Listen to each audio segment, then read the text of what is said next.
All right, assalamu alaikum, everyone. My name is Mariam again.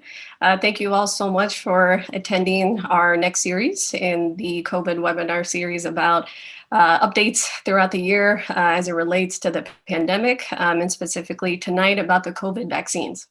So, A'udhu billahi minash shaitanir rajeem, bismillahir rahmanir rahim. So thank you all again for joining. It's a very exciting time, obviously, during the pandemic, as we've now had the FDA approve 2 vaccines for emergency use approval to fight the COVID pandemic. At the same time, it's pretty sobering still. Unfortunately, as of today, most recent statistics, we have more than 322,000 deaths related to COVID thus far throughout the pandemic. So it's a very hard time, but inshallah, there might be some hope with these vaccines. And however, we're also seeing throughout the world too, a lot of conspiracy theories and a lot of misinformation and disinformation about the vaccines as well. And so the purpose of this webinar is to have our experts, our IMANA experts here, to be able to shed some light on the vaccines and also to help answer questions that you all may have. So whether you're watching on whatever social media platform, please write in questions. Don't feel like any question is silly or doesn't make sense. We're here to answer all of that. And this is the place to get information. Alhamdulillah, along with the Health Professionals Committee of the National Muslim Taskforce, IMANA has been responding to the pandemic throughout this whole time, these past 9 months now, 9 to 10 months. And so we're going to continue to do this, as I mentioned, the last few webinars as well too. So looking forward to your guys' participation. So without further ado, I am very happy to announce our speakers. They are all returning because they've done such a great job and have been so wonderful in these efforts. I don't need to introduce Dr. Uzma Syed anymore, I don't believe, but obviously an infectious disease specialist based out of New York. She's been working tirelessly throughout the pandemic, along with the other speakers, working on vaccine trials, some of the newer therapies that are out, like monoclonal antibodies that we'll talk about, if you guys have questions about that. We also have back again Dr. Noor Jihan Abdul Haqq, who's a pediatrician based out of Oklahoma. So she's been taking care of little kids throughout this too, and obviously is very familiar with vaccines before the pandemic as well and why they're important. And then also we have Dr. Fadul, who is an infectious disease specialist as well. She's also worked a lot with the Infectious Disease Society of America, along with Dr. Syed, on also studying disparities within the epidemic as well too, as it relates to minority communities. So we'll be addressing some of those issues as well. All right, so to get to some, we're going to do this a little bit differently than we normally do. So this is more just a Q&A, just to help answer some of the most pressing questions that are out there right now on the internet and at home and in the communities. And so just going in that format. So first I'll start with Dr. Syed. So now, as I mentioned, we have 2 new vaccines available, one from Pfizer, one from Moderna. And so some people have been asking, which one should they take? Is there a difference between the 2? Is one better than the other? So first of all, I just want to say thank you so much to IMANA for continuing to educate the community and the public and holding these really needed forums to really get the accurate information out there. And as you mentioned, there is so much misinformation about vaccines, specifically COVID vaccines. And so it's really, really important that people are looking at the right sources and getting accurate factual information. And we are here to really help dispel a lot of the myths that are floating around out there. So as you mentioned, Mariam, there are 2 vaccines that are now FDA, have received EUA emergency use authorization from the FDA. And these are both the Pfizer-BioNTech vaccine as well as the Moderna vaccine. Both of these are mRNA vaccines, and both of these, have been studied thoroughly in clinical trials. There's been tremendous amount of scrutiny on the safety and efficacy of these vaccine candidates. None of the safety has been compromised throughout this whole process. There's been tremendous transparency throughout the whole process of the clinical trials. And even now, all of the data is available for the public to view simply online.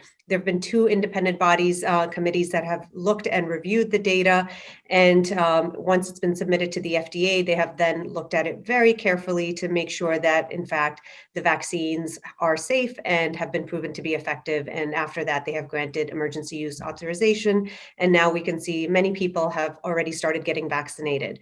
So from safety and efficacy profile, both of these vaccines are very, very similar. The data is really, really amazing. We were sort of expecting and hoping for a vaccine candidate that would be roughly about 70% effective, and we would be more than happy with that.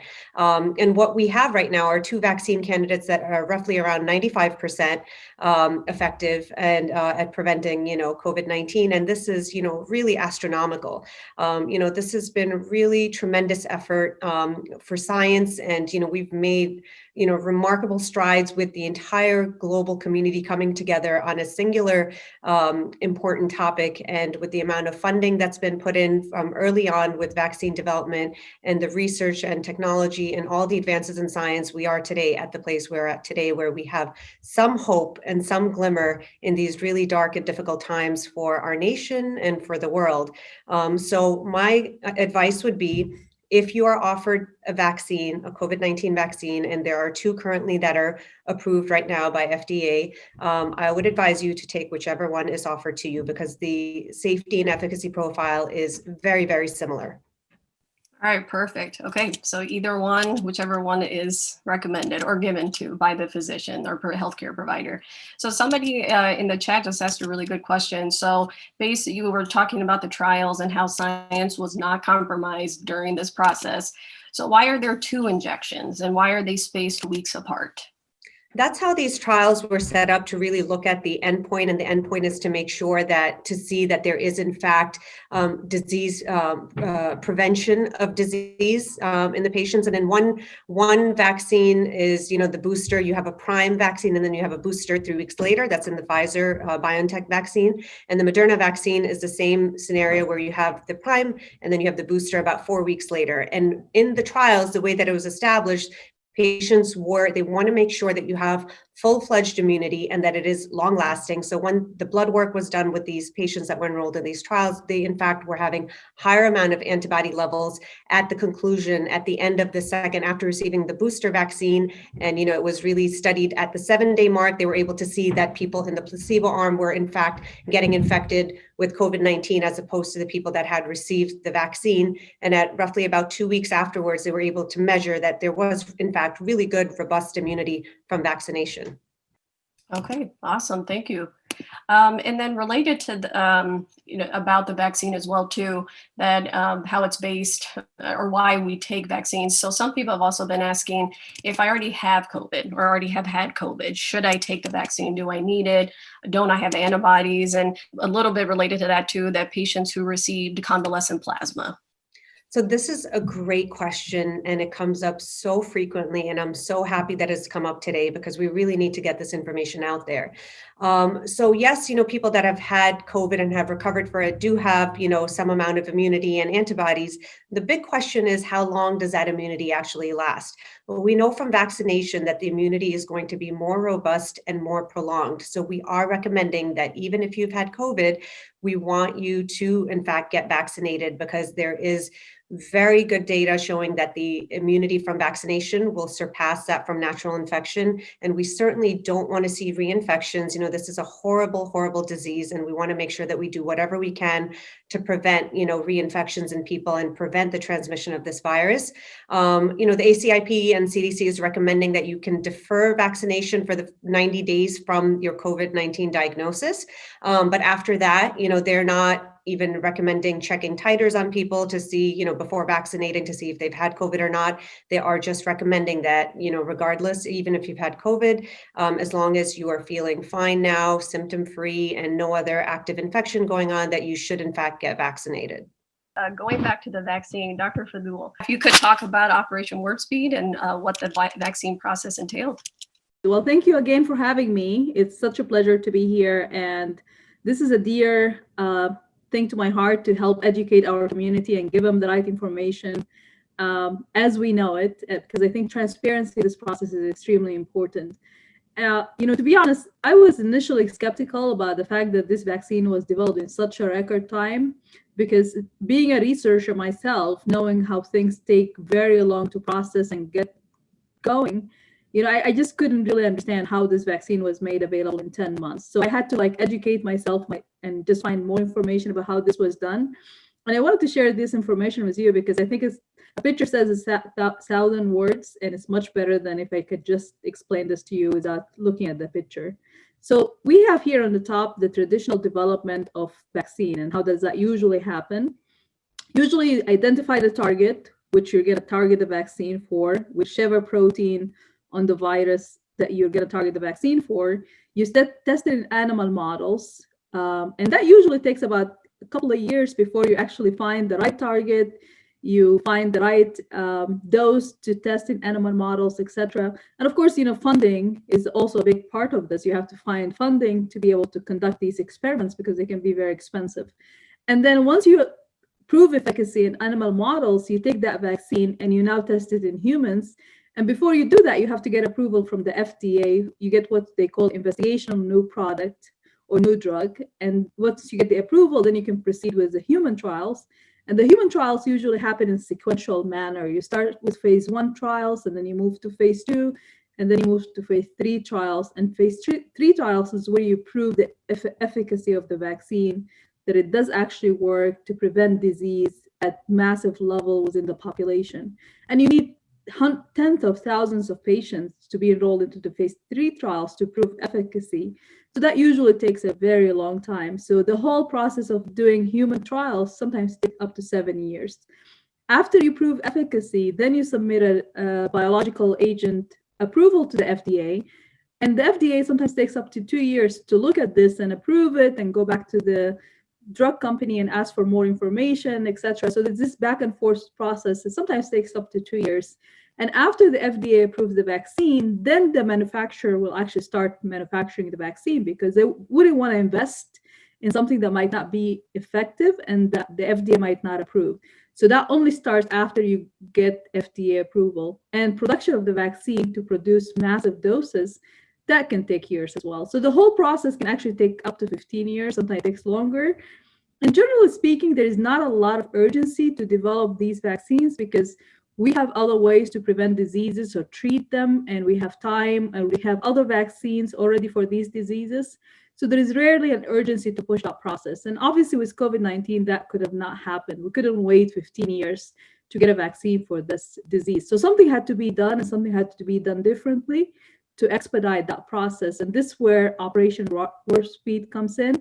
We're going to talk a little bit more about that in details. So what is Operation Warp Speed? It's actually a federally coordinated massive effort with the goal of producing 300 million doses of safe and effective vaccine, with the first dose to be available by January 2021. And they actually did beat that target because the first dose became available in December.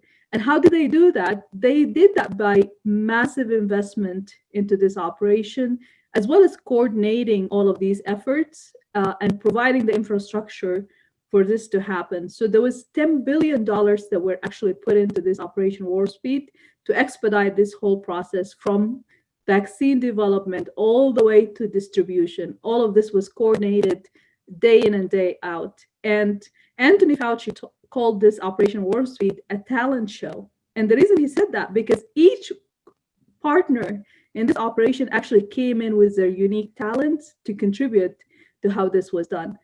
So who was in that Operation Warp Speed? There were multiple parts of the HHS, Department of Health and Human Services, including the CDC, the NIH, BARDA, DOD, as well as the Veteran Affairs Branch, ACTIV, which is Vaccine Study Trial, RADx, and there's also other private partners who were involved, and we'll talk about them later. All of these worked collectively and identified 6 vaccines that the government felt that these are going to be good candidates and are worth investing in to make sure they move very quickly through that process that we spoke about. So it involved development of the vaccine, manufacturing, as well as distribution of the vaccine. So this is a traditional process that we spoke about earlier on top here that takes up to 73 months to complete. they took that process and condensed it by staggering these steps. They didn't wait for studies to finish before they start another one. They actually did that simultaneously. So in terms of the first development of vaccine and identifying targets, etc., that happened immediately after the Chinese released the genetic structure of COVID-19. There was immediately information available to find which target the vaccine should be targeting, which is a spike protein. And that was made immediate and tested in lab. And then phase 1, 2, 3 studies, which usually take years to complete, were done actually simultaneously. So before phase 1 is completed, phase 2 started and phase 3 started while phase 2 studies were still ongoing. The interesting thing about this too is that manufacturing, which is shown here in the brown color, actually started at the time of phase 1 studies. So the government put this massive investment into manufacturing of these vaccines even before they were proven to be effective. And once the efficacy was proven, that we knew these vaccines are going to be 95% effective, that manufacturing scaled up at a much higher level because we knew exactly how we're going to produce these vaccines. So we had all that information to scale up manufacturing very quickly and then start distribution and put the infrastructure in place for distribution of these vaccines. So I'm not going to go through all of this in details, just to show you how complex this is. And I don't really pretend that I know all of these details because they're very, very complicated. But what's really important is that this monitoring is not going to stop by the EUA, which is Emergency Use Authorization. This is going to continue way after the EUA because all of these studies, the phase 3 studies that we spoke about, they're actually going to continue for the full 2-year duration that they were intended to go for. And while that's happening, we're also administering the vaccine to people. So we're getting more information from real world data on people receiving the vaccine in terms of safety and efficacy. And at the same time, this trials are continuing to recruit patients and monitor patients who are already enrolled into the trial. The last thing that I wanted to show is that this is a distribution process of the vaccine. This was actually very well coordinated, involved private partners such as FedEx and UPS who came in with their own skill set of finding the right distribution equipment for these vaccines, the ones that needed ultra cold chain storage, how to distribute them, how to get them to the right location. And it also involved the CDC working with the private partners to identify places where they need to be, the distribution needs to happen to, whether it's a hospital, whether it's a home health company, whether it's a nursing home. All of this was actually done in coordination because they were looking at data at the real lifetime and finding where the outbreaks are happening, where the needs for these vaccines are the greatest, and distributing that accordingly. It wasn't just done randomly. So I'm going to stop here because I spoke a lot, but I wanted everyone to know that this was not really done by accident. This was done in a very well coordinated manner, very well scientifically studied manner. Thank you so much, Dr. Fadul, for going into such detail with that. It's good to see pictures with that.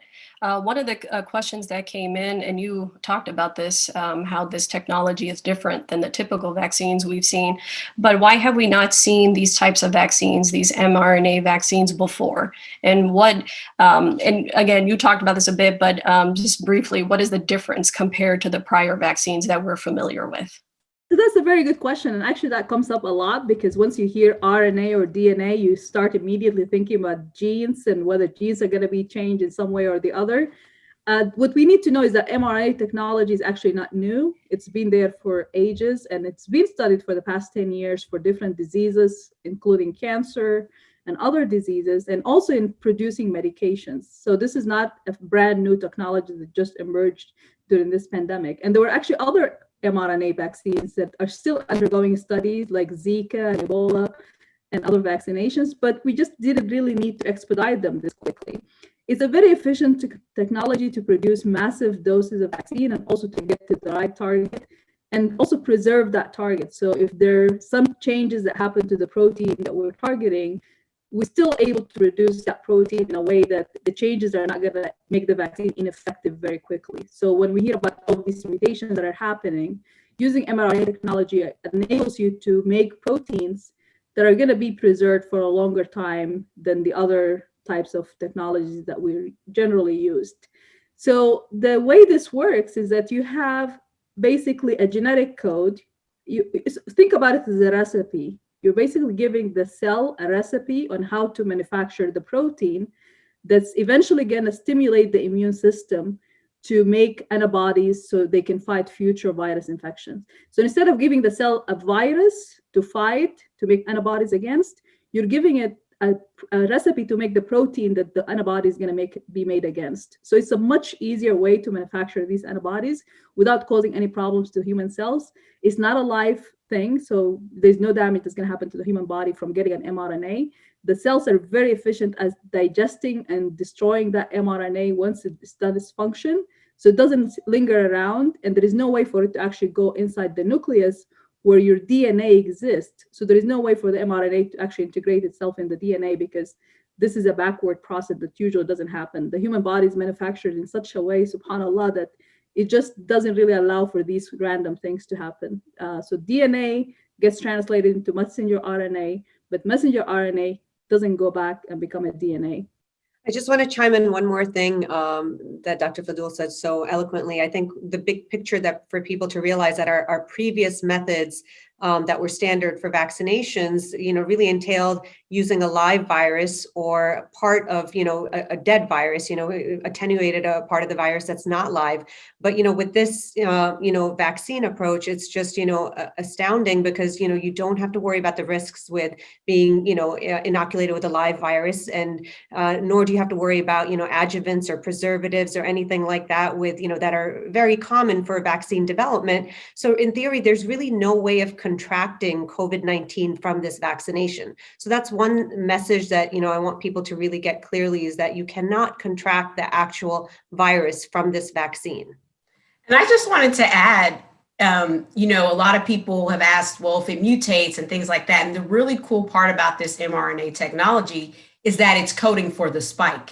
So they actually were able to look at different, variations and things and actually look to see if they got kind of the same results. So of course, right now they are still going back and looking at those individuals who may have contracted COVID-19 after the receiving the vaccination to make sure there wasn't a mutation or anything like that. But from what I've been researching and everything, they have definitely tried to look at several variations that we do currently have.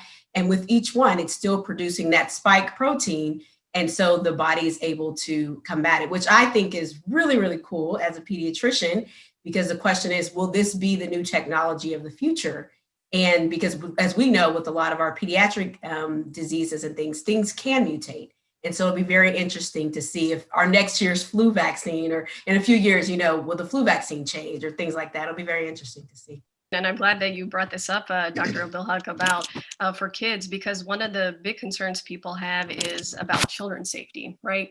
So at least from what we know right now, could you please shine a little light as to, how is the vaccine safe for kids right now, and should they be receiving it right now?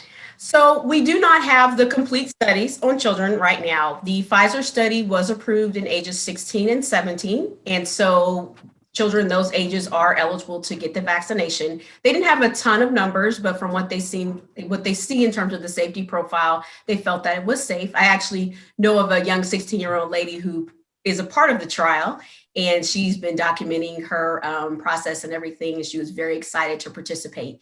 So the Pfizer study has already launched 12, going all the way down to 12-year-olds. And so they're concentrated in, I believe, Cincinnati, Ohio right now with that study.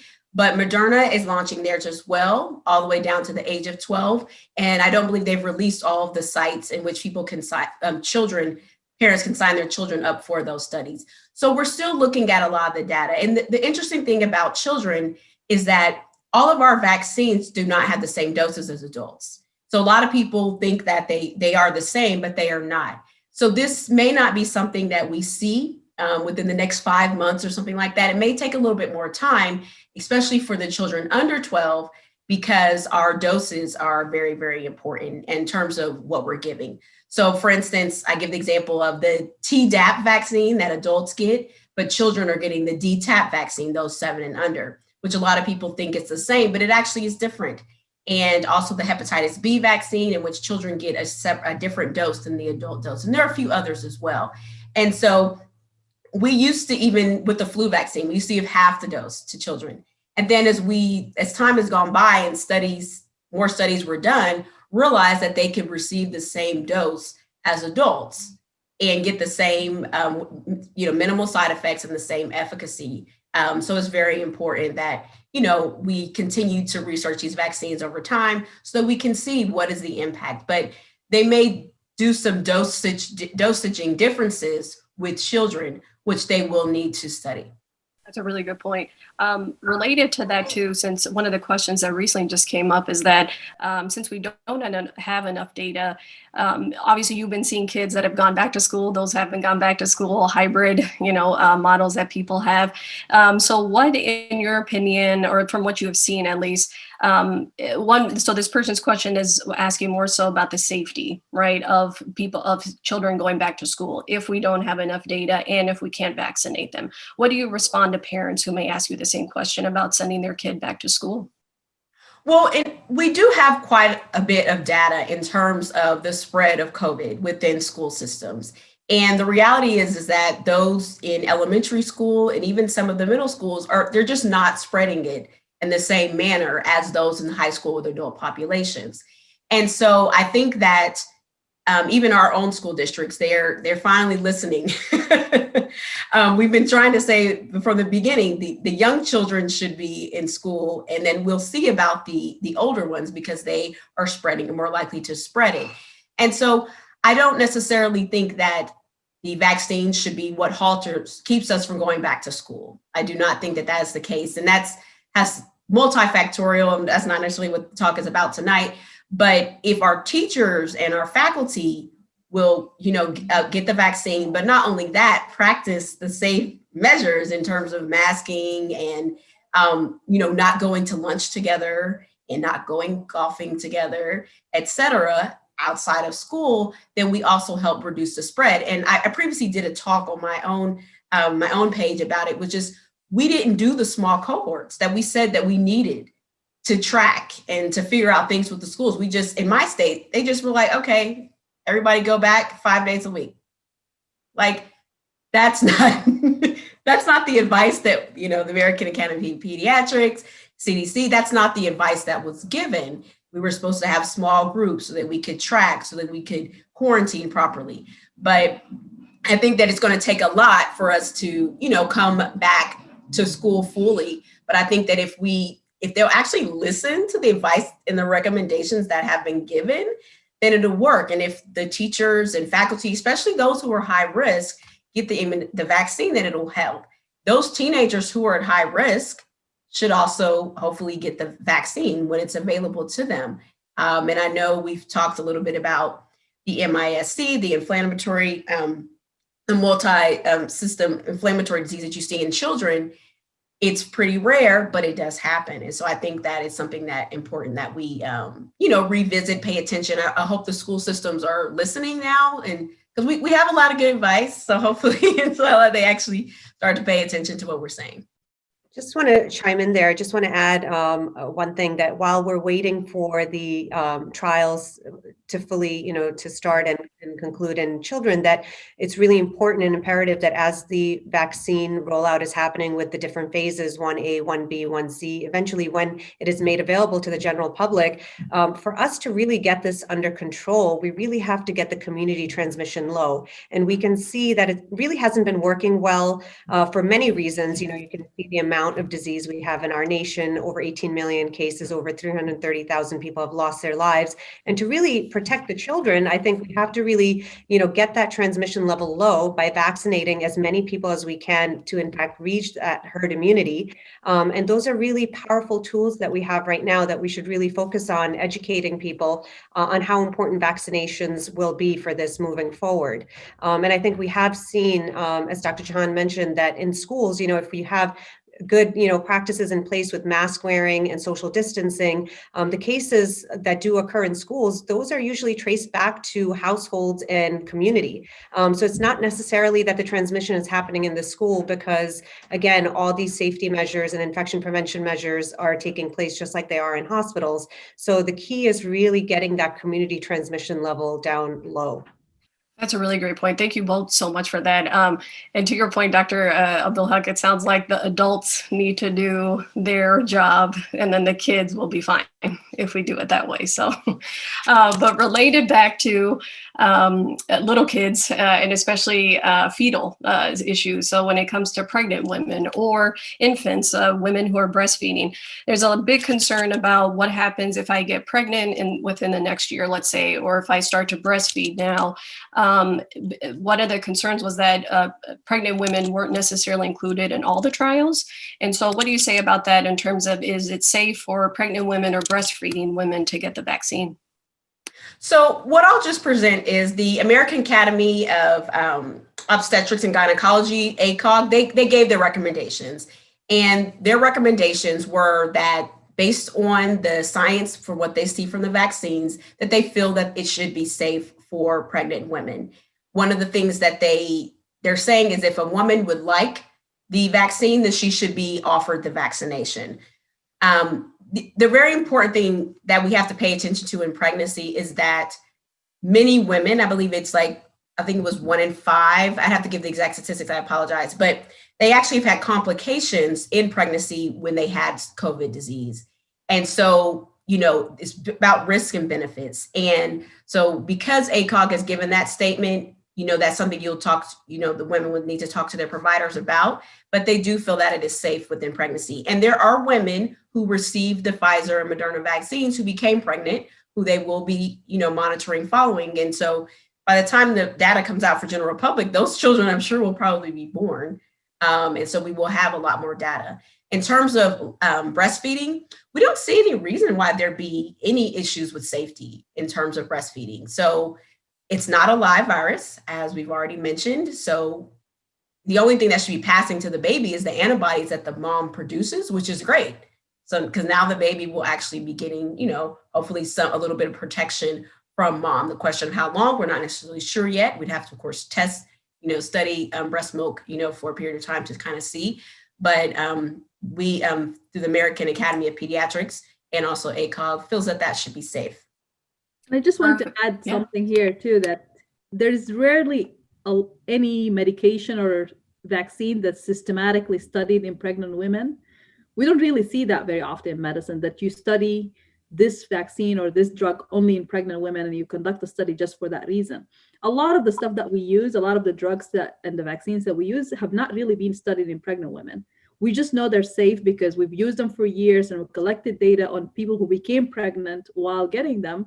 And then eventually we knew they're safe for pregnant women. And we also use the animal data. So if the animals' babies were not hurt by getting that vaccine or getting that drug, then we extrapolate that data to humans and say it's probably going to be safe in humans. So just something for people to know, because I see this question comes up a lot, that it's not safe in pregnancy, it hasn't been studied, but so are a lot of the other things that people are getting as well. And I just wanted to add, I wanted to clarify my statistic because I kind of drew a blank for a second, but it's pregnant women are 5 times more likely to end up in the ICU than non-COVID mothers, pregnant women. So I think that's something to realize. And I try to tell people to remember, I don't remember how many people remember H1N1. I was actually a resident during that time back in 2007, 2008, when it hit. And it was very detrimental to our community. I remember going into ICUs, delivering babies in the ICU and taking care of lots of babies who lost their mothers. And we have seen that happening with mothers who have COVID. And I know more recently, I have noticed that I'm seeing like smaller babies, and I'm seeing other things of babies whose mothers had COVID. And so, of course, that's data and research that is occurring right now, but it'll be interesting to see what we find out as the final outcomes of the impact of COVID in pregnancy. Yeah, I mean, those are great points. I just want to add, in addition to the ICU stay, that there are risks for preterm labor and things like that.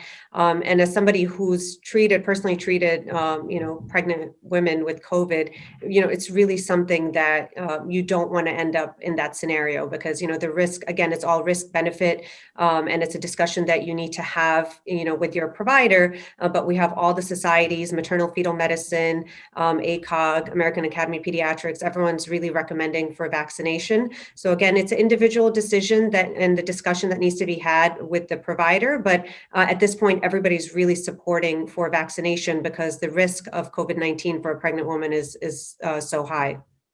Thank you all so much. I know that that's is a real big concern for people. So your guys' answer is just awesome. Thank you so much for being clear and concise about that. So switching gears a little bit related to that. So Dr. Abdul Haqq had mentioned that with breastfeeding, you get antibodies and immunity from the mother. So there are a lot of questions circling out there about the actual immunity of the vaccine and how well does it work, how well doesn't. So Dr. Syed, so if I could ask you first that, so one of the big questions that came through is, how long will the vaccine last? Because as some of the others had mentioned, Dr. Abdul Haqq, that, the tetanus vaccine, for example, we have to get that a couple of times throughout our lifetime. So some people have asked, is this going to be a one-time lifetime injection? How long do you expect the effects of the vaccine to last? So that's a great question. I get that question a lot as well. The simple answer is we just don't know yet. Essentially, we know that coronaviruses are seasonal. And, when we went into this and the vaccine development, there was a really good chance that we were looking at, and most people were speculating that this may be a vaccine that we might need yearly. Recent data is showing that the immunity may be lasting longer than that. And really for us to really know, because we're doing this in real time, we have to just follow the data and let the data really show us how it's going to be. And as we're starting the mass vaccination campaigns, we'll have more and more data, but the people in the trials will be followed closely. So only time will really tell us that answer. So one of the related to that a little bit, one of the question was how soon, so since there's 2 vaccinations that are required, or 2 injections that are required, how soon after the second one do you expect people to be protected from contracting the virus? Usually for most vaccinations, it's pretty standard. I think the safe thing to assume is by 2 weeks after the booster vaccine, you should have really good, adequate immunity at that point. Okay, perfect. And then one other thing related to that too. So from what you've seen at least, what are some symptoms that people can expect of the virus? Sorry, you were cutting out a little bit. You said, what are some of the side effects from the vaccine? From the vaccine, yeah.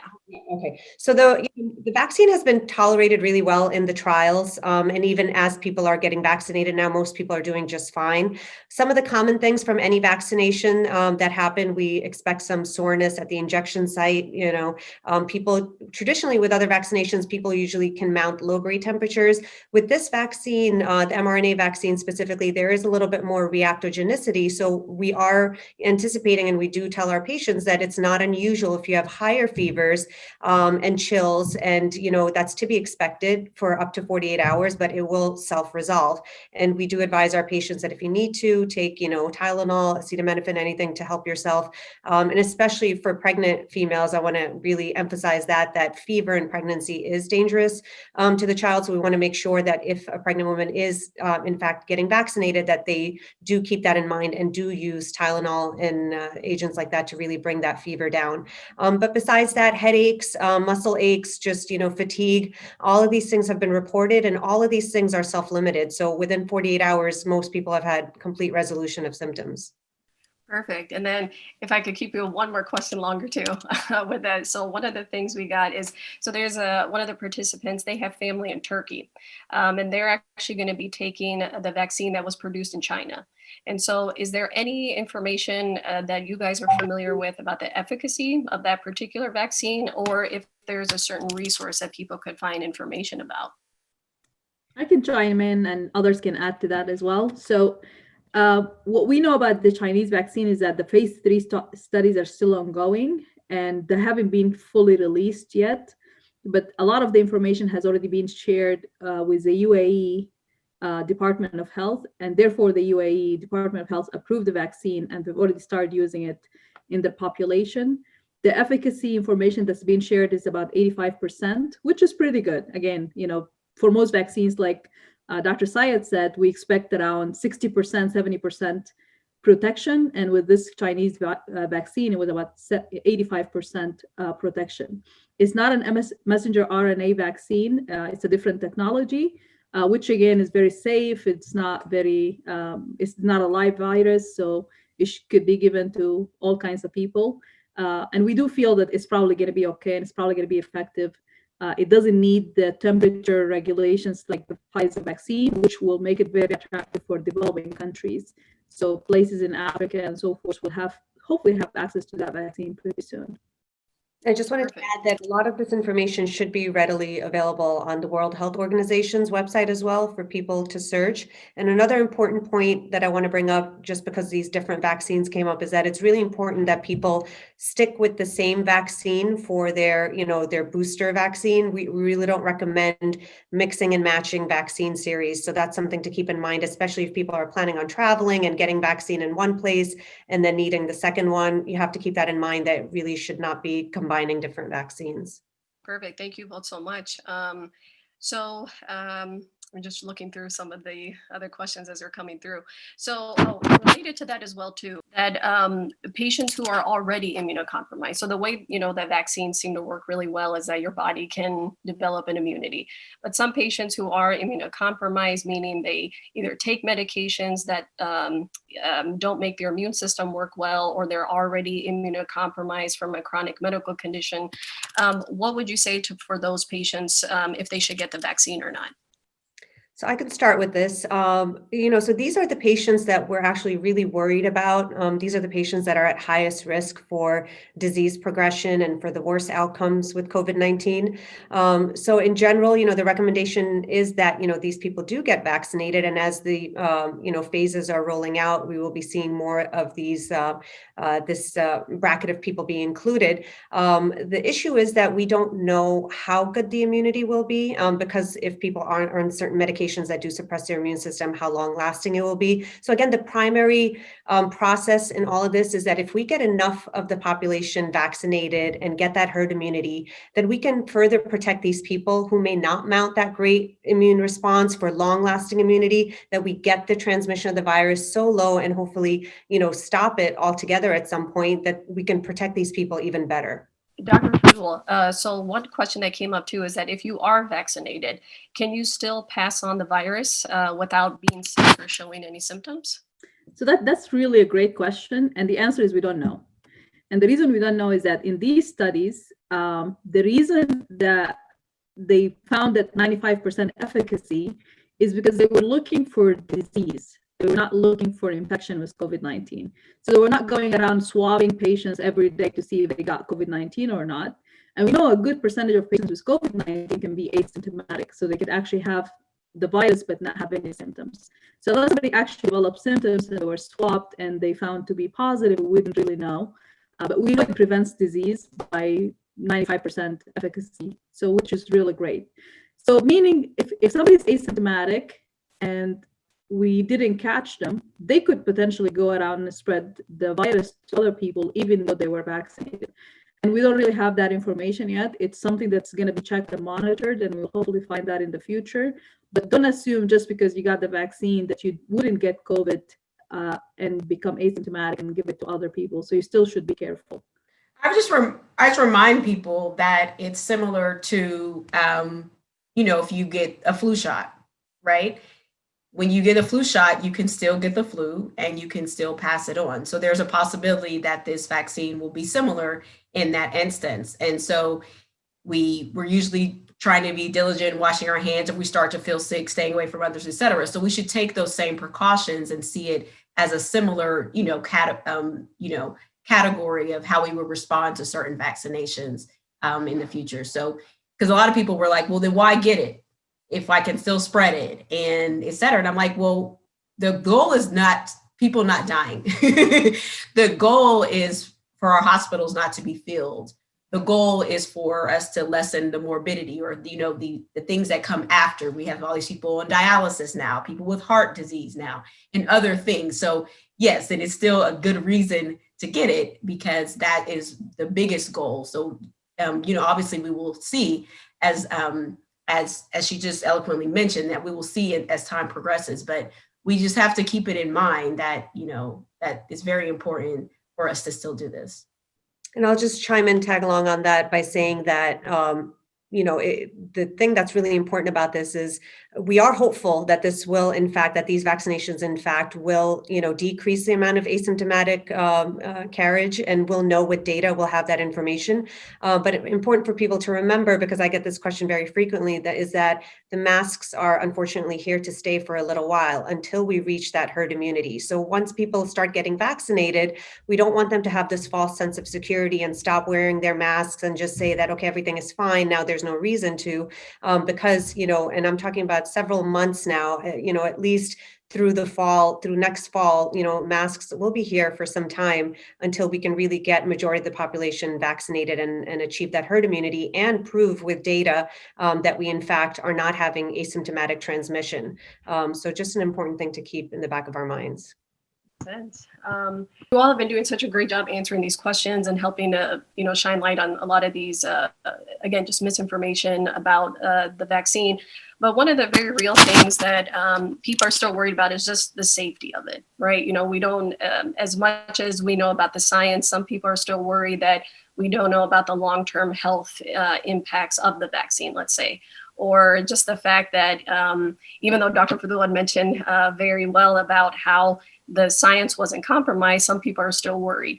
And there are some communities, especially Black and Brown communities, that are also, not necessarily trusting of the vaccine or the process, the rollout, because of very real injustices that the healthcare community did to Black and Brown communities. And let's not forget that, unfortunately, with the deaths that we're seeing, Black and Brown communities are disproportionately being affected by this virus. So even though we may want them to get the vaccine as much as possible, unfortunately, there's still a mistrust there. So Dr. Abdul Haqq, what would you counsel to your patients that come in or family members who still don't believe in the safety of the vaccine, or just, healthcare in general, and how can we trust a system that did so much wrong to us in the past? One of the things I want us, especially as physicians, to understand, and just the general population, is that there's a reason why there's mistrust, and it's very, very valid. And so I see a lot of people, if you don't get the COVID vaccine, you're this or that. And I'm like, wait. You have to understand the trauma that exists, especially in the African-American community here in America, but also you look at, several of our African countries in which people have experimented on our people. And so a lot of people bring up, of course, the Tuskegee experiment, which was a study in which they initially enrolled a county that had a high population of cases of syphilis, and they were just studying the people. But then once they actually got a treatment, instead of them actually giving the treatment to those men, they just continued to study them, even some of them dying, some of them passing it on to their wives, to their children, et cetera. And our government allowed it to continue. So I completely understand the mistrust. But even with that study, recently people are making up all kinds of things like, well, they also gave them smallpox. Whoa, what? That didn't happen. They gave them syphilis. No, they went to an area that already had a high rate of syphilis. So we're even seeing the mistrust double and triple, right? And as myself, as an African-American physician, I sometimes find it very difficult to try to explain the differences and making sure we're providing the correct data. But it's hard, and we have a lot of work to do in this country to regain the respect and the trust of all of the populations of people. I will just say that in general. And so we have to kind of ease it in, and help people to understand. And there was recently an article released by the daughters of some of the men who were in the Tuskegee experiment. And one of the things that they said was, our fathers were denied treatment. They would have wanted treatment. So please don't use this situation to try to be a comparison, because they would have wanted the treatment at that time. And so I understand, a lot of people are saying, well, I don't want them to experiment on us. And part of that came when initially, the CDC, and they were saying, well, we need Black people in the studies. And people were like, you're not experimenting on us. And so then we had to get our presidents of many of our institutions, like the president of Meharry, president of Morehouse School of Medicine, and other historically Black colleges and universities who said, you know what, let's come together, because if we are not studied, then we won't know how it actually responds in our people, which is a huge issue just across medicine in general. So I'm so grateful to all of those people who signed up to participate so that we do have more information. And I will say the Moderna trials have even more minorities in that population. So we'll start, we're seeing those results. And of course, it just came out, but they have a lot of data in those populations, which I think is very important. But in order to regain that trust, we have to be very kind and gentle. One thing I often will say to, especially the minority communities, when we look at our Latino community, our African-American community, and our indigenous community, our Native American communities, we are dying of astronomical rates compared to the white populations of America and even the East Asian populations. And a lot of that has to do with the already disproportionate healthcare in this country. Like, we already have more comorbidities and more issues and more health problems than those populations. So then when you add COVID, it just released an entire storm. So it's important that we are getting our regular checkups. It's important that we're eating healthy, we're exercising, we are making sure that we're taking our medications if we have medical conditions. But one of the biggest things is also simply getting help. If you feel like you're getting sick, getting tested for COVID. We have some data showing that when people are actually hospitalized with COVID-19, that the outcomes are similar no matter the race. So that tells me, are we not going? Are we being turned away? Because that can also be a possibility. But it's important for us to at least seek that medical attention very early on, because there are treatments that can be given very early on, depending on people's comorbidities. And I just wanted to share this because it really touched my heart. Yesterday, we lost one of our physician colleagues. And I was very, very upset. She's an African-American physician with comorbidities who was denied treatment.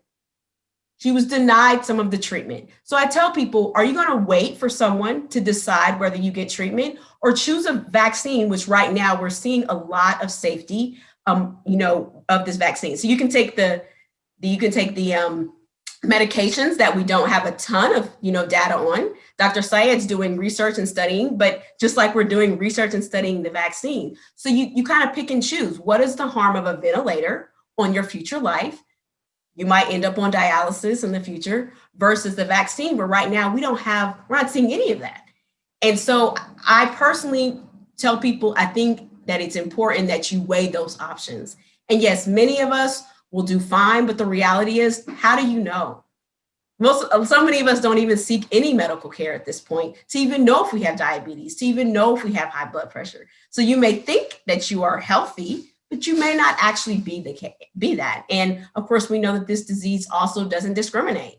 And if you are a healthy individual, you too can pass away from this disease, or just become very, very ill and sick. So that's, kind of what I have to say for, especially my community. And I think that it's very important that we pay attention to this, because this disease, we're talking, if you have our population, just the morbidity and mortality is just astronomical. And it's important that we take this very seriously. So there are really good reasons for the mistrust in the community, but unfortunately, misinformation is making that even much, much worse. Like Dr. Abdul Haqq was saying, all of this stuff that's now being spread around. And human nature just likes conspiracy theories and likes rumors, and those tend to spread at a much higher rate than true scientific information. And this leads to all of kinds of ideas out there about why this is being done and how it's being done. And that, we've seen that immigrant communities, that information comes from inside the US, so you hear about things from your family back home before you even hear about them here. You know about something happening in Texas, there is a hurricane before you even know about it while you're here in the US. So at the same rate, the conspiracy theories and the misinformation spreads really quickly in our immigrant communities, and that sometimes exacerbates the problem of mistrust because of the misinformation.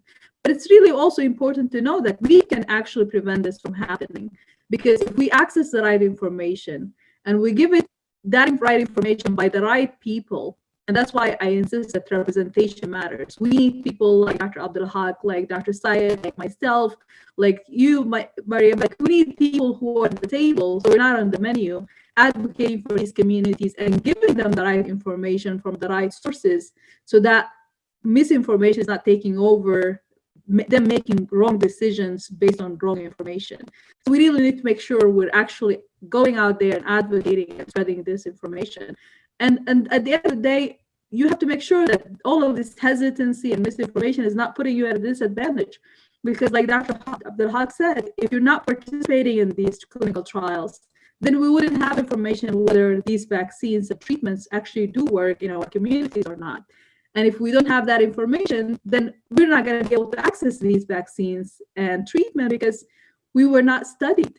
So eventually then we put an even more of a disadvantage because of that mistrust and disinformation. So it goes into this spiral of not being able to access healthcare, being mistrustful of healthcare, not being studied in these studies, and at the end, it only makes a problem worse. So let's break that cycle, and we can do it if we work together as a community. Yeah, thank you both so much. And, obviously our condolences to you, Dr. Abdul Haqq. That must be extremely difficult, to hear about your friends passing.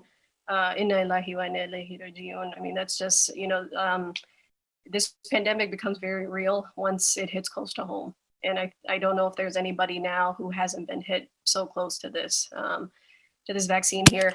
In an effort to help, to this pandemic, in an effort to help with addressing people's concerns about safety, no matter what community you're from. Would either of you like to share if you've received the vaccine yet, and what your experience was with it? Absolutely. I just want to say thank you so much to Dr. Fadul and Dr. Abdul Haqq for sharing, just beautifully and eloquently sharing your feelings. And I hope that we have lots of people listening, and I hope that people do their part, because, what we are really seeing is, the advocacy has to come from every aspect. It's our job to really listen to our patients, to have those conversations. Speaking about vaccines, I can't tell you how much I've been trying to educate anybody and everybody that I come into contact with, whether it be, physicians, nurses, staff, the janitorial staff, the food services staff, just take a few minutes and have that conversation, because the more you communicate, the more that you open up the doors, the channel of communication, the more you can build that trust. From vaccine perspective, I would love to share that I actually did receive the vaccine last week on Wednesday. And, alhamdulillah, it was very, benign, probably the most, painless vaccine I've ever had in my life. Hardly felt it. And, that evening I had a little bit of soreness in my arm and, just a little bit of achiness. It wasn't even severe enough where I felt like I needed to take anything.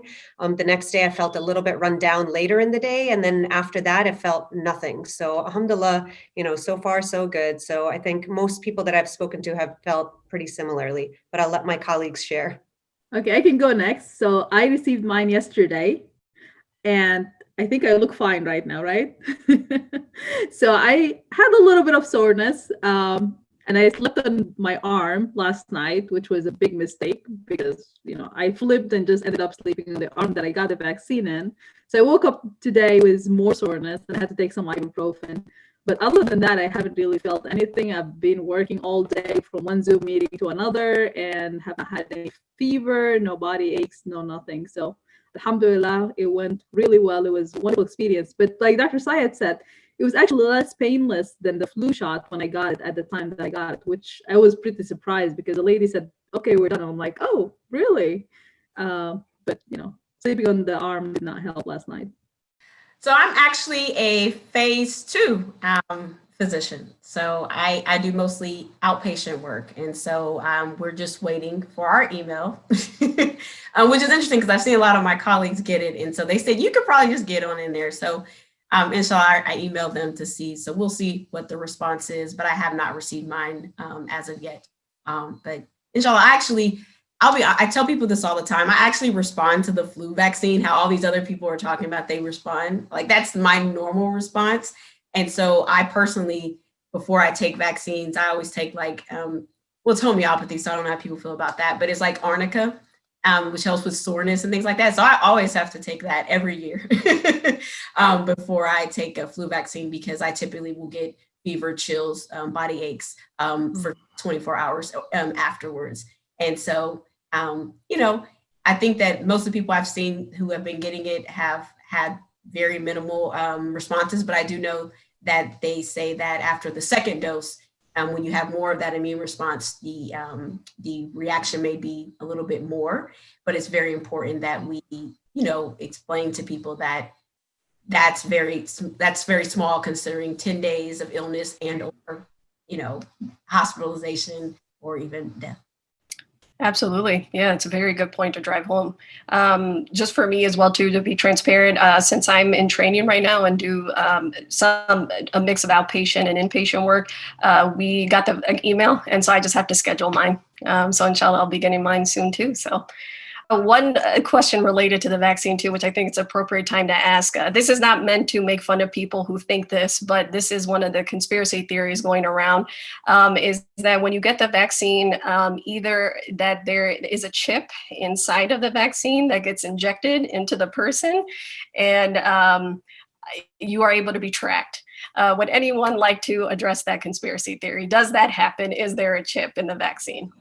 I laugh at this. And the reason why I laugh at it is because why spend millions, if not billions, to create chips to insert in you when you already every day have a tracker called a cell phone?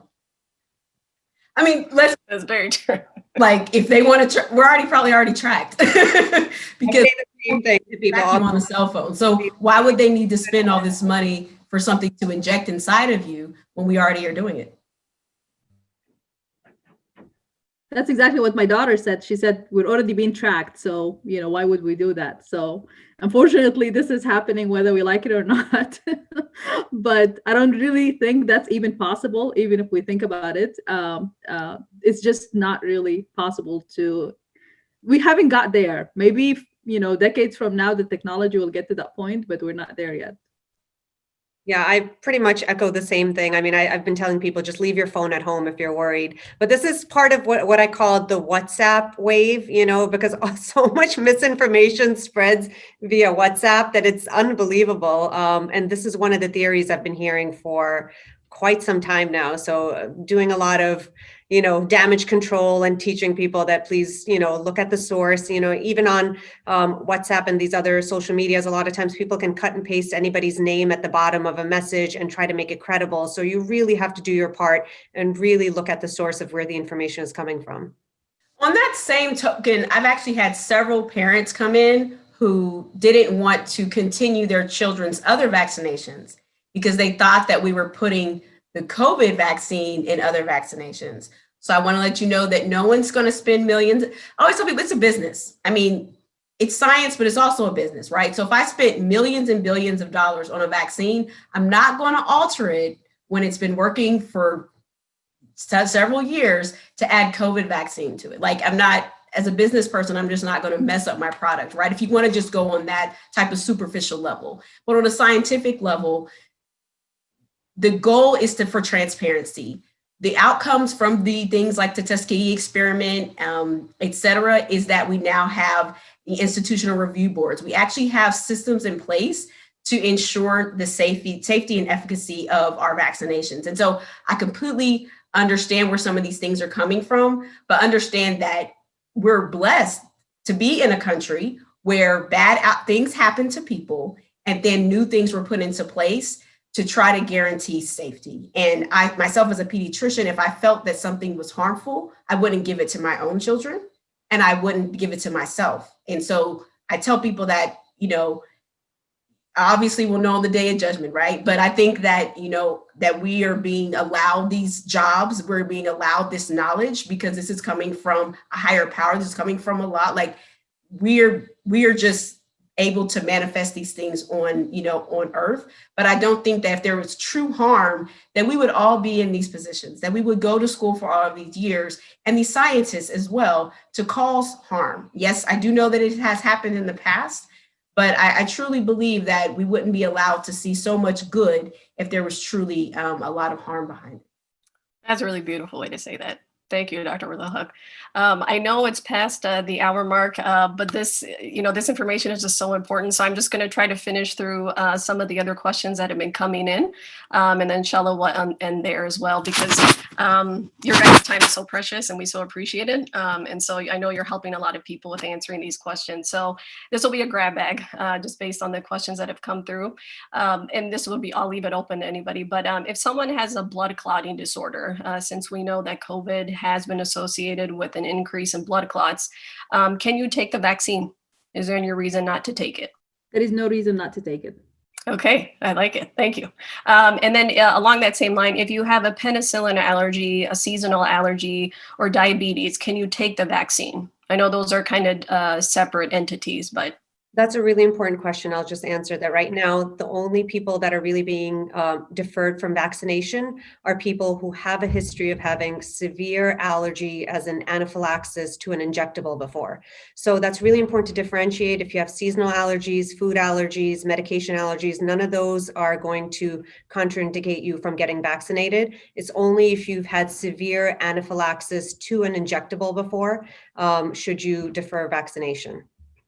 And diabetes obviously puts you at risk of severe COVID, so you should get vaccinated. The other one that came through. So the question was concerning about if Pfizer and Moderna vaccines are so similar in their technology, why does the Pfizer vaccine have to remain in such cold sub-zero temperatures? And doesn't that seem peculiar? What exactly is the difference, and why does it have to be under such cold temperatures? So the simple answer to that, although it's not very simple, is that while the technology is the same, the ingredients are not. And there's so many other things that are added to this vaccine to make sure it's stable and it reaches the cell that needs to go to, so that the body does not destroy it before it gets to the cell. And some of those ingredients need to be preserved at ultra cold chain temperatures. So it's not really anything that has to do with conspiracies or there is something else happening. It's just the ingredients of the vaccine are different. And all of this information is actually public information. So you could go and research the ingredients of Pfizer vaccine and Moderna vaccine, and they're all out public there, because one of the other contraindication, like Dr. Syed said, if you have severe allergy to one of the ingredients of these vaccines. And one of common ingredient that actually a lot of people probably took before is polyethylene glycol, which is Miralax that people use for constipation. And that's actually in the Pfizer vaccine. So if you have severe allergy to Miralax, do not get the vaccine. But these ingredients are public, and you could go search them and find out what they are. And I'll just add on really quickly that, just to oversimplify things, because I know this question comes up a lot with vaccine ingredients. As Dr. Fadul mentioned, the vaccine ingredients are transparent. They're online. Anybody can search it. In fact, we have this available, for the public as well. But basically, in simple terms, it's essentially all it is really the messenger RNA and a fatty layer, a nanolipid layer to really keep it stabilized, and some salt buffers and sugar. So, it's really not, there's no preservatives, there's no adjuvants, the polyethylene glycol is there, but all of the components of the vaccine are available online for everybody to see. There is definitely no porcine derivatives in either of these vaccines. So that's something that some misinformation that's been spreading out there. So it's important for people to know that. Excellent, perfect. And I'll just add, and it also was not created with any type of fetal cells or anything like that. Yes, thank you both for bringing that. Really important. I know that was a big concern. So, and I'll just reiterate that that's Pfizer and Moderna that do not have pork products related or fetal cells were used in the development.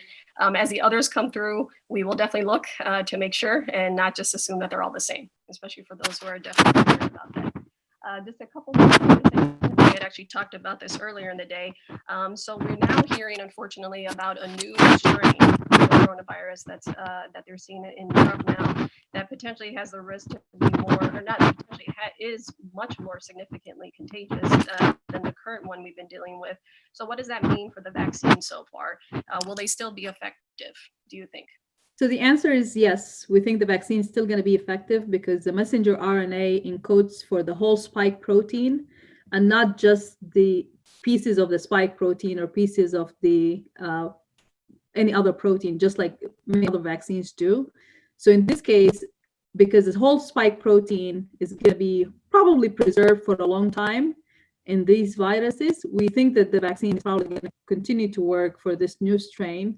But again, one of those things that time will tell. It's early to tell if this new strain is going to be drastically different to the point that the vaccine is not going to work for it. I want to add on that, mutations are not uncommon for coronaviruses to mutate at a slower rate than other viruses like influenza, like half the rate of that and quarter of HIV and things like that. And we've had mutations in SARS-CoV-2 before. The dominant, variant was the D614G mutation that we heard about, many months ago. So this variant has been given the name of B117. But, as Dr. Fadul mentioned, we don't have any reason to believe that at this point that these vaccines would not work for this variant, and it is being studied as we speak. And, at this point, it's likely that, this variant may be more transmissible, but there's no evidence right now that this could be more severe, that it in fact could lead to more severe disease. So again, that's being studied as well, but just for people to keep in mind that these mutations happen, and this is not unusual, and the impact and, that we have to sort of sit tight, science lead us before we get carried away. That's a really good point about not getting carried away. For those who may not be on the Zoom, Dr. Fadul had posted a website from the Health and Human Services that if you do have any side effects of the vaccine, you can actually report it as well to that department. And so we'll post that as well when we post this video later on as well. I'm going to try to merge some of these last questions so that we can kind of finish with this one, and then just some closing remarks as well. So again, so it's kind of two things that people are asking now. So since we don't know that as much information about the vaccine just yet, right? It's only been about 10 months or 9-10 months, and we still have 2 more years to go. That the concern is that if we're pushing this, is it still worth it to take a chance with the vaccine? And then related to that as well, should the vaccine be mandatory, like in masjids or different houses of worship or even schools, where it should end up being mandatory at some point? I know that's a lot of policy issues that you guys don't have to answer, but just in terms of a public health standpoint, because right now it's an emergency use authorization, but it isn't mandatory yet. So if you guys just want to say some thoughts about that. I think just simply as you put, because it's under EUA, the FDA cannot mandate that. So, that's one thing to keep in mind right now. The other question that you had about the vaccine and the long-term consequences from the vaccine, I think the thing that people need to realize is most of the side effects that are concerning and are serious are usually in the short term after vaccinations, several weeks afterwards. So if we haven't seen those yet, it's very unlikely that those are going to happen years down the road. And again, we already talked about how this messenger RNA is not hiding around in your body. It's very unstable, and once it does its job, it essentially your body gets rid of it and it gets discarded. So it's not like it's hiding in your body and it's going to create damage 5-10 years from now. Some of the questions that come up frequently about autoimmune conditions and things like that. And what we know about autoimmune conditions is that it's really a result of your immune system being hyperactive, right? So if your immune system is hyperactive and in overdrive, we would expect to see that after vaccination. We would really expect to see the hyperactivity, hyperimmune response in the short term. And now we have data for more than 10 months already, and it's looking promising. Nobody can tell you, 10 years down the road, as we said, we are doing this in real time. But if it hasn't happened yet, it's unlikely that it will. And again, you have to weigh the risk and benefit. People are dying of COVID-19. Over 300,000 people in our country alone. People are not dying from the vaccination. So, we have to keep that perspective in our mind. Yeah, and I'll just follow that by saying that, we live in a free country, and that comes with advantages and disadvantages. Initially when the pandemic happened, people were talking about China and the tyranny and how brutal they were and all the strict measures that they put their citizens, through. And we were looking down at them and like, how come they can do that? And, when that happened here, we've seen all the outbursts and the riots about like not agreeing to those strict measures. But there is an advantage to following science and not having to make things mandatory, because I think if we all listen to science and trust science, then we'll probably be able to emerge through this pandemic, whether with a vaccine, whether with masking, whether with hand washing. There's so many things that we could do to prevent this pandemic from escalating and to come to an end. And vaccine is really just the easiest and quickest way of doing that. So we could have our social life back and, have our human interactions back. And if we want to do it that way, great. If we want to just stick to mask and isolating and Zoom conferences, that's another way we could do it. And the choice is ours to choose. That's a very good point. One comment I'll post is mention is a physician colleague from La Jolla Institute. He or she actually, I actually don't know, but they said, I have heard very different explanations regarding COVID mutations and the specificity of the vaccine. And that if there is a mutation, other parts of the immune response will protect a person. Also, the side effects people are discussing are a normal part of the immune response to a foreign body or like a virus, which we've been trying to explain. And that's exactly to Dr. Syed's point, that, we're just trying to help the immune system work better, do its job better, and also giving it a shortcut in a sense, right? So you don't have to go through the whole virus infection, illness, and then develop the antibody. This is just doing a shortcut. So I will, again, add these ladies I've taken way too much time than I had asked earlier. I just want to thank everyone for asking the questions, for taking the time to listen to this. One of the questions, yes, the recording of this webinar will be available. And thank you again to our wonderful female physician leaders who are honestly sacrificing so much of their time.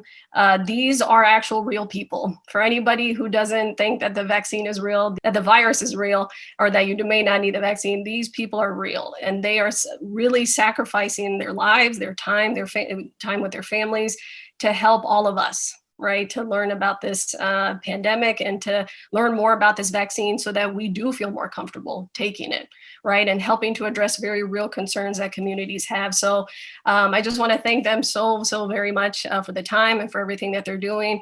We, as I've mentioned multiple times before, this is an ongoing process. Dr. Syed has mentioned this in previous ones too. We're not going to have all the answers. And inshallah, we will one day, but it's going to take some time. And so like the ladies had mentioned, we just have to trust science a bit and have faith in Allah that He will guide us towards that truth. And we'll continue to keep you guys posted throughout the process. This is not the last time we'll do this. And so inshallah, we'll have many more, and to help address any concerns people have. Please stay tuned. Any future IMANA correspondences that we'll have, the National Task Force, National Muslim Task Force on COVID-19 and the National Black Muslim COVID Coalition. They're going to continue to work to help address any issues people have. If you ladies want to, yes, and the one thing that I do want to note as well, Dr. Syed just did a TEDx talk in Princeton where she highlighted just being an awesome woman in healthcare, and then the great work that she's doing and how this virus is affecting healthcare workers around the world. So please check that out. We will definitely post that as well too on the Facebook.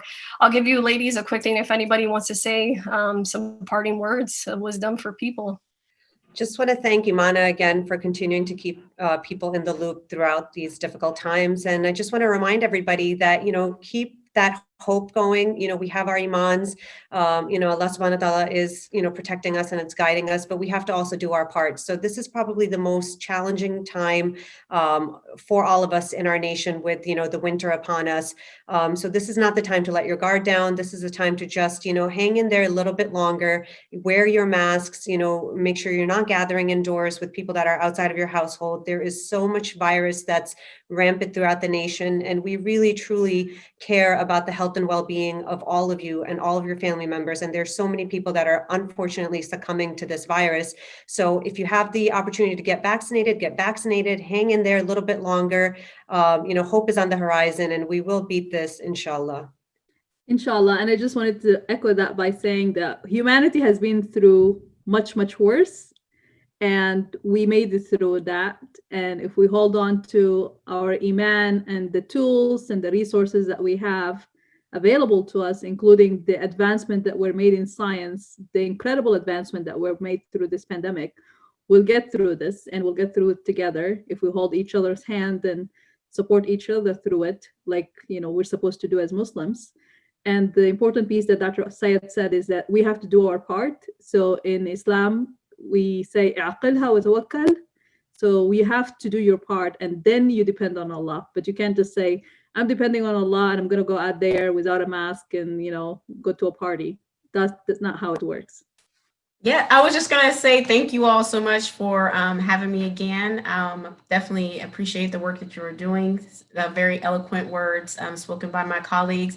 But just a reminder that this is not just about you, that it's a community thing. And a lot of times we're just thinking about ourselves, but sometimes we have to step out and think about what's better for the greater good, and to realize that we need to help each other, even if it is, providing food for your neighbor so that they don't have to stand in a line and expose themselves more, or someone who doesn't have their medications or doesn't have a car, are you able to go to help them to pick it up and things like that. So being there for one another and realizing that if we actually, work together, as we said, hold tight to the rope of Allah as well, but just being there for one another, then we will get through this. And it's our test. This is our test. We're told that we will be tested, and this is our test. And inshallah, we will pass this test. You ladies are so eloquent. Nothing else to say. Thank you so much. Jazakallah khair. Have a great night, everybody. Please wear a mask. Socially distance. Assalamu alaikum.